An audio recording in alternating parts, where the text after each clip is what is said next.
Hello my fellow gamers, this is Shadow from Shadow Online Gaming, and we're bringing you part 4 of the Skaven full breakdown. Now, I did promise I'll do this at the start of this, so we're going to be covering Missile Infantry, but it has been pointed out by one of my loyal subscribers and viewers, Tom, who I don't want to insult him by mispronouncing his last name, but you'd see him in a lot of the videos. He's been giving some really good feedback, so thank you very much for that, Tom. And he did point something out that I did miss regarding the Plague Priest on the Plague Furnace, so I'd like to correct that now, and of course shout out that it was him that pointed this out. So, first of all, let's just quickly point out the fact that, as you can see, if you get him on the Plague Furnace, his health goes up, his armor goes up by quite a lot, his leech goes up a nice little chunk, but his melee attack, melee defense, and weapon strength drop. I mean, his weapon strength drops by 80 points.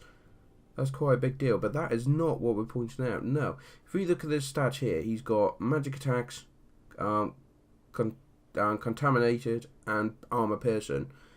You put him on here though, he gets a bonus against infantry. Makes sense, he's running them all over. But as he pointed out, this is quite a big deal. I mean, I did point out the other things it gives him, like the magic resistance. His missile resistance goes up by 10%. Obviously, and then he gets his 2 abilities as well. But yeah, that's a big deal. So thank you very much, Tom, for pointing that out.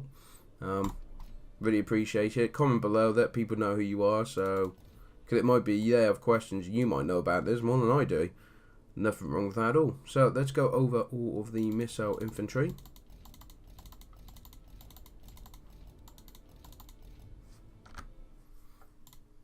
So, let's go with the good old, there's a few Skaven slaves in the ranged one. So you've got the Skaven slave slingers. Now these guys, as you can imagine, are expendable. They're meat shields and they have poor leadership.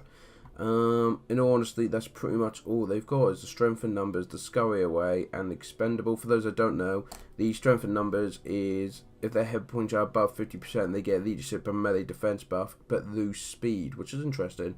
And then when they're below 50, they lose that, but of course they gain speed because then they can run away. And of course, scurry away, when their leadership is low, they get a speed buff as well. Very nice. Nice 200 coins for a lot of people are actually using these because they're quite good as just buying basic. I mean, you can't upgrade them. I see between 10 to 20 gold per upgrade to make them 342, which isn't even close to the next one, which is the Night Runners. But a lot of people, to be honest, and I do the same. I mean, let's go through what is different. If I get Skaven Slave at 4 level, what does he gain over another? Leadership goes up by 10, melee attack goes up by 2, melee defense by 6, missile damage goes up by... That's not worth it. That's not worth 142 gold, I'm afraid. And if you go, oh, well, 10 leadership, they're slaves. They have like the most basic leadership in the game. If you get in them for good leadership, spend a little bit of extra gold and get some of the better stuff. These guys you should buy basic, in my opinion. Now the Night Runners. So you've got decent melee combatants. They have vanguard deployment, they can fire where they move, and they have dodge, which is always very nice. They have a physical resistance of 30 damage. That's so far where they move, and of course the strength in numbers and scurry away. So 500, these guys are quite good. I believe the range is quite short, range 70. Oh, that's not too bad. But yes, they're I used them recently in campaign I've been playing. Where, yeah, they are quite good, just running around, circles around the Lisman army, and just throwing stars and things at them. Really good fun. So, they're about 20 to 30 gold per level. But you see, everything goes up quite nicely. These defense, attack, and missile range. And that might be, well, 720 for a skirmish group. It's, you know, well... Just looking, you can get like gutter rungs of slingers. It might be worth it. Might be worth it because they can be quite good combatants as well. Anyway, so we'll move on to the Night Runners. So pretty much the same, but they have slings. Hang on, let's have a look at what the difference is then. Okay, so you have the normal Night Runners and the Night Runners of slings. The main difference is their charge bonus goes down a bit, but their ammunition and range go way up. Their range goes up by 70. So yeah, okay, the slings have double the range, but their missile fin drops quite drastically. It's like over a quarter, 25% of their weapon damage goes down. But you can do more damage further away. And so if they're surviving longer, but they're not as good as in combat as the Night Runners normal. As I said, decent melee. Oh no, it does say that for them as well. So yeah, I guess you could use them. So it's down to you. Do you want the range or that you know, extra weapon damage? Oh, so I just noticed they can't fire and move. So these guys have to get closer, but they can stay on the you know, keep moving away. The only problem is obviously if you target cavalry or fast units, that's not going to be a good idea. So these guys, yeah. I mean, if you had them paired up, so there's things behind the normal Night Runners, that would be deadly. Because these guys could be running circles while they're chasing obvious threats, and these guys could be hidden in woods or something, peppering them, and they're too distracted to deal with that. And I assume it's exactly the same, yeah, 20 to 30 per upgrade, so 720 to fully level up. You then have the Poison Wind Gobbardiers. As you mentioned, Poison Wind Goblins, they're armoured, armour-piercing missiles, and anti-large. I didn't realise they were anti-large. Wow, okay, that's good to know. So, as you can see, they've got magical attacks, armour-piercing, and bonus versus large. I'm going to quickly check the weapon stats on these, because after having that pointed out with, yeah, that's not there. Okay, good. I need to check on that. So, yeah, they've got physical resistance of 30%, they've got Vanguard deployment, and of course strength in numbers and scurry away. That's the wrong thing, Shadow. Okay, forget all that. They've just got the strength in numbers and scurry away. I was going to say, where did they get the Vanguard? So yeah, these guys, no Vanguard deployment, but they're quite deadly, and they're anti-large. So that's really important to know that the Poison Wind Gobbardiers, because I think these guys, yeah, the Deathglow Bombardiers are the anti-infantry equivalent. So these guys you want to use against the big stuff. Very good to know. They cost about 20 to 30 to upgrade. And they cost just over 900 gold to be at full tier. But you can see their damage has gone up quite a bit. I mean, melee attack and defense I wouldn't really worry about. Leadership's quite important though. But yeah, that's quite a big deal there. Extra damage, especially against anti-large.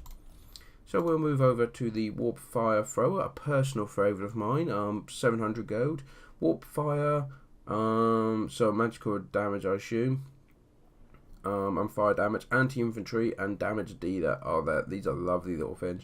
So as you can see, all they've got is the usual standards for the Skaven, but they do have flaming attacks and magic attacks. And it causes burnt for 10 seconds, which minuses leadership by 8. I've seen these guys break a Lizardmen army. I've had Lizardmen charge me. I've used one of these, and it's broken them. By the time they've got to range of them, they're turning around and running away, at which point we shoot them in the back. Absolutely wonderful experience watching that. As you 20 to 30 to upgrade for and it goes 972. I just noticed something. Have you seen that weapon damage? 112. It's pretty much a full bar. And if you upgrade it, 134. Pretty much, it's as much damage as it could do. Wow. And I never knew you could do that. You can actually hold your mouse over and it breaks down. Missile damage 8, armor piercing, missile damage 3, explosive base damage 18, explosive armor piercing damage 6, shots per volley 4, reload time 10.5 seconds. Damage value shown is damage over 10 seconds. I'm not going to do that for every unit because that's going to slow this video right down. But that's something you can guys look at into more detail. You know, how does some of the things like melee attack, is that going to break down? Weapon strength, yeah. So there you go. Okay, so I could really learn more about like weapon damage and armor piercing value and things like that. That's great to know. See, learn something new all the time. So we've got, I believe these are all gutter runners. Yes, they are. So you've got 700. So you've got ones of slings and ones without. You've then got gutter runners of slingers poisoned and gutter runners of poison. Okay, so they are just for 100 points more. You get a poisoned equivalent. Does it actually change the stats too much? No, it doesn't.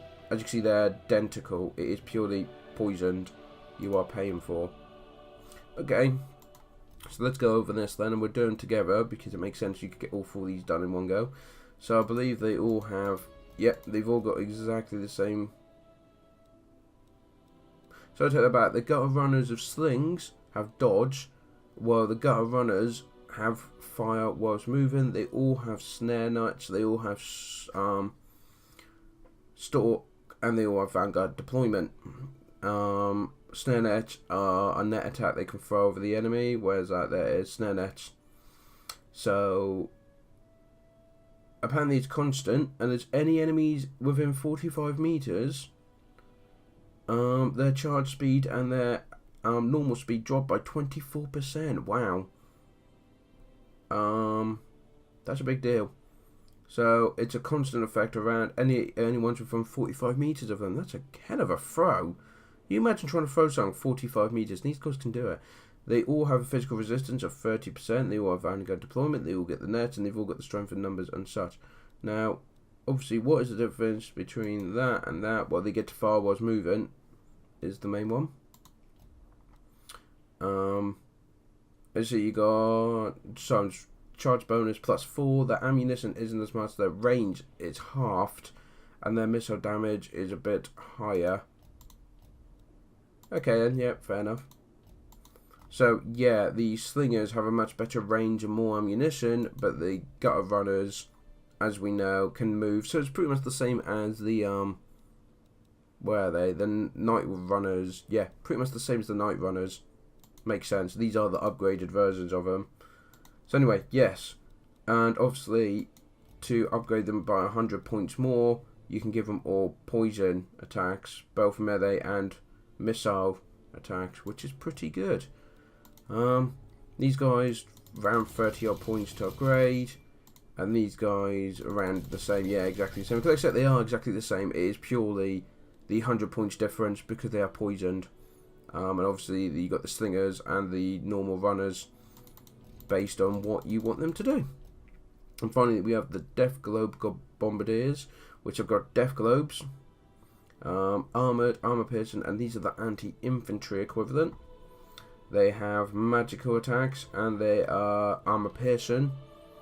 So these guys are very deadly for 900 though. But then again, if they can, I mean, my thinking is, if you were going with a pure clan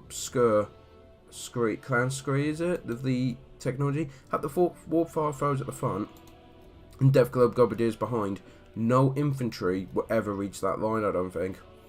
It just won't happen. They'll be burnt and bombed before they reach. So they've got a range of 85, and they've got a range of 80. Yeah, so if they're just behind, they're pretty much open fire at the same time. That's terrifying. So these guys, as you can imagine, quite around the 30 to 40 mark to upgrade to 1,224 gold. Basically, their leadership jumps up and their attack goes up quite nicely. So there we go, that is all the infantry covered. In the next video, which will be the last one for the Skaven, we'll be covering all the monsters and the beasts and the war machines, which is going to be very exciting to finish that up. And of course, if you want more of this content, hit that subscribe button. There will be always plenty more coming up, including I've got a lot of battles to go through now. But also you've got the other 3 races that are getting the same coverage as this, so go check them out. You might learn a thing or two. Even if you don't like playing as them, it might be worth watching it purely so you can know what the enemy is. To know your enemy is the best way to win. Anyway, on that thought of the day, we're going to wrap it up. Thank you very much for joining me, and I hope to see you next time. Till then, take care.